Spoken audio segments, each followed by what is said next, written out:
트럼프는 고레스 대왕인가? 라는 내용으로 말씀드리겠습니다. 4년 전 미국 대선에서 트럼프 전 대통령은 부정선거가 자행되었다고 확신하고 처음에는 합법적인 절차를 통해 부정선거를 밝히려고 한 것으로 보입니다.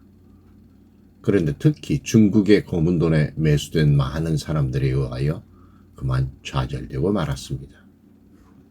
민주당 소속 의원들은 말할 것도 없고 심지어 공화당 소속의 상원과 하원 의원들과 주지사들 그리고 거의 모든 언론들과 심지어 대법원의 트럼프가 임명한 대법관까지 불의한 편에 가담하므로 트럼프의 시도는 보기 좋게 좌절되었습니다.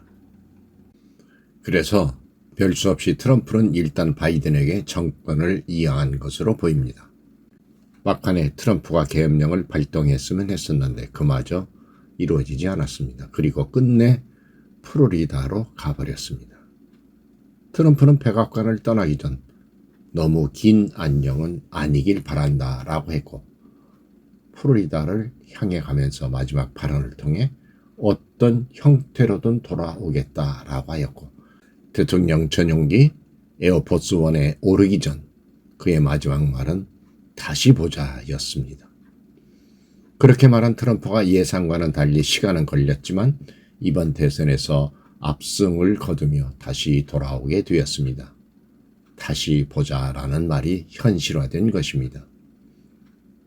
자유주의적이고 인본주의적이어서 미국 내에서 동성애 목사 안수를 비롯해 동성애 결혼 인정 등 동성애 문제에 있어 우호적인 입장을 갖고 있는 미국 장로교, 그리스도연합교, 미국 복음주의 루터교, 성공회 등을 제외한 나머지 미국의 보수적 우파 기독교인들은 대부분 트럼프를 지지하는 것으로 알려지고 있습니다.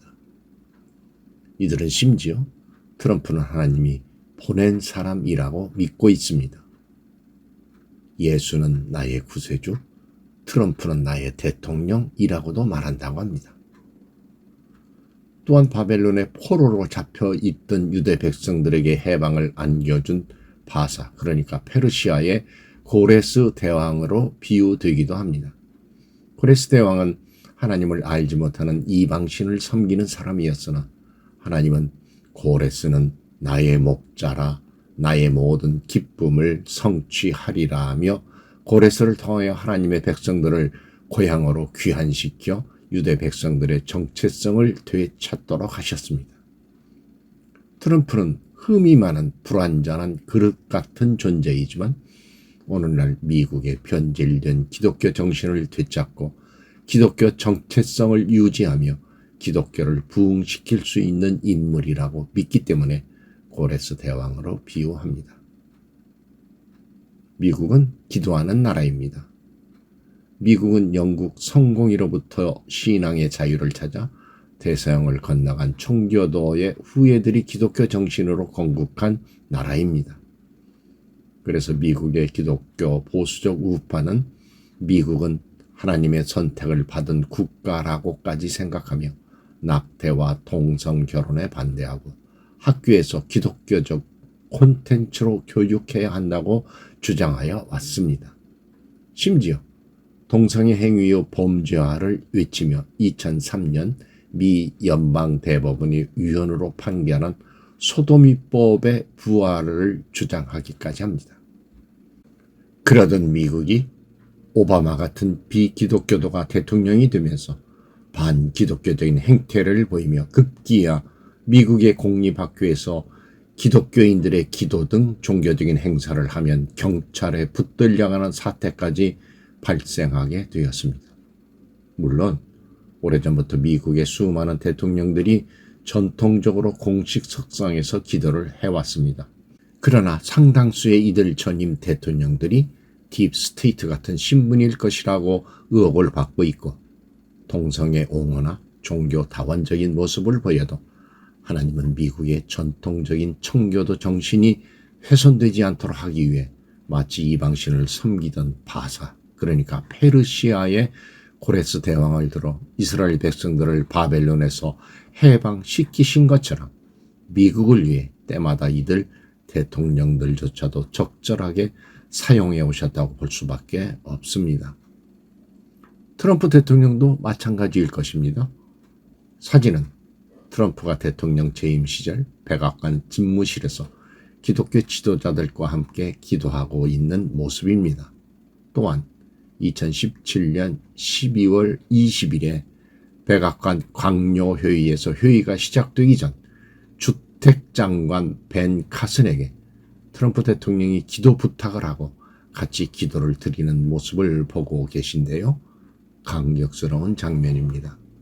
트럼프 전 대통령의 강요들 반수 이상이 독실한 기독교 신자들이었음은 잘 알려진 사실입니다. 트럼프는 근래에 미국의 대통령 가운데 가장 기도를 강조한 대통령으로 그의 크리스마스 메시지 등은 목사보다 더한 기독교적인 내용으로 가득합니다. 그는 코로나가 극성을 부릴 때 하나님께 기도를 강조했고 교회가 모여 기도하기를 원했습니다.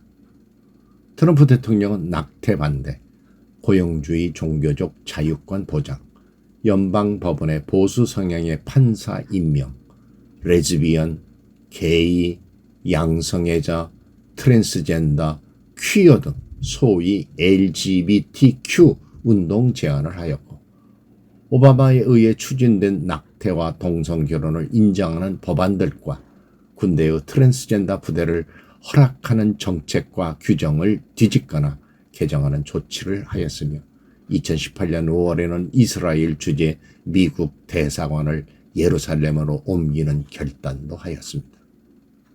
드디어 트럼프 대통령은 2020년 1월 16일 미국의 공립학교에서 기독권 보장에 관한 새 지침을 발표하였습니다. 그는 기도할 권리보다 더 중요한 것이 없음을 강조하며 공립학교에서 학생들이 기도를 못하게 하면 해당 학교의 연방 지원금 제공을 중단하겠다고까지 했습니다. 물론 이슬람교도도 같은 권리를 누리게 되었습니다. 트럼프는 강력한 지지기관인 보수 성향의 기독교인들의 지지 때문에 친기독교적인 행태를 연극하고 있다고 말하는 사람도 있습니다만 기독교를 부흥시키며 기독교의 정체성을 유지할 수 있는 결과를 가져온다면 트럼프는 곧 바사의 그러니까 페르시아의 고레스 대왕과 같은 역할을 할 수 있을 것이기에 우리 크리스찬들은 트럼프의 앞날을 위해 특별히 기도해야 할 것입니다. 미국은 우리 대한민국에게도 각별한 영향을 주기 때문입니다. 악령은 제때가 다 되어가는 줄 알고 기독교 신앙으로 건국한 미국과 미국의 영향을 제일 많이 받은 우리 대한민국을 넘어뜨려 이 마지막 때의 복음 사역을 와해시키려고 온갖 선거에도 개입하며 보수 우파의 진출을 막아왔는데 미국을 사랑하시는 하나님께서 마치 이방신을 섬기던 고레스 대왕같이 흠결이 있어 보이는 트럼프를 다시 세워 미국과 대한민국을 바로 잡으시려는 섭리가 있으신 것만 같습니다. 혹시 지난번 대선의 부정선거 문제도 파헤치려 하지 않을까요? 그러면 우리에게도 상당한 파급 효과가 있을 것이라고 봅니다. 미국에게는 청교도 정신 같은 신앙의 정체성이 제일 중요하다고 생각합니다. 청교도 정신이 미국의 건국 정신이기 때문입니다. 그런데 미국의 민주당은 도덕과 이념과 그리고 청교도적 신앙이 사라진 지 오래입니다. 그리고 중국 공산당에게 매수된 자들이 많습니다. 하나님께서는 미국을 다시 회복시키기 위해 이 마지막 때 공화당 트럼프의 승리를 허락하신 것이라고 봅니다. 트럼프를 위해 기도하시기를 부탁드립니다.